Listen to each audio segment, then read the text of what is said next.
ఒకప్పుడు 3 రాజధానుల నిర్ణయం ప్రకటించే విషయంలో ముందుగా మాట్లాడింది, లీక్ ఇచ్చింది పబ్లిక్‌లో ఎవరు అంటే బొత్స సత్యనారాయణ గారు. ఎందుకు 3 రాజధానులు ఉండకూడదు? ఒకే చోట రాజధాని ఎందుకు ఉండాలి? 3 ప్రాంతాల్లో 3 రాజధానులు పెడితే తప్పే ఉంది అని ఒక మాట మాట్లాడాను. బొత్స సత్యనారాయణ గారు ఫస్ట్ మాట్లాడారు.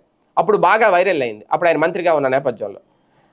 తర్వాత దాని మీద వైసీపీ స్టాండ్ ఇదే అన్నట్టుగా జగన్మోహన్ రెడ్డి కూడా ప్రకటించడం అయిపోయింది. ఇప్పుడు అమరావతినే రాజధానిగా కంటిన్యూ చేస్తే ఏమైంది? ఆల్రెడీ అక్కడ అమరావతి నిర్మాణాలు జరుగుతున్నాయి కదా, అమరావతి ఉండగా వేరే రాజధాని ఎందుకు అని ఇప్పుడు సజ్జల నోట వచ్చింది ఆ మాట.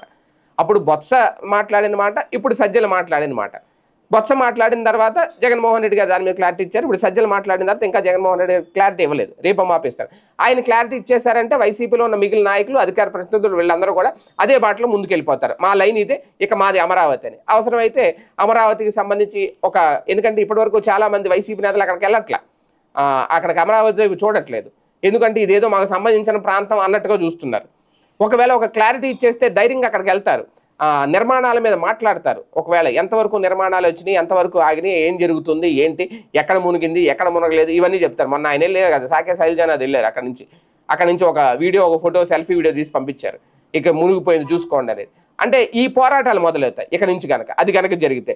కాకపోతే ఏంటి అంటే ఇప్పుడు సజ్జలు చెప్పింది నిజమా కాదా, అప్పుడు బొత్స చెప్పింది నిజమైంది. ఇప్పుడు సజ్జలు చెప్పింది నిజమా కాదా అనేది తేల్చాల్సింది ఎవరు అంటే జగన్మోహన్ రెడ్డి గారు.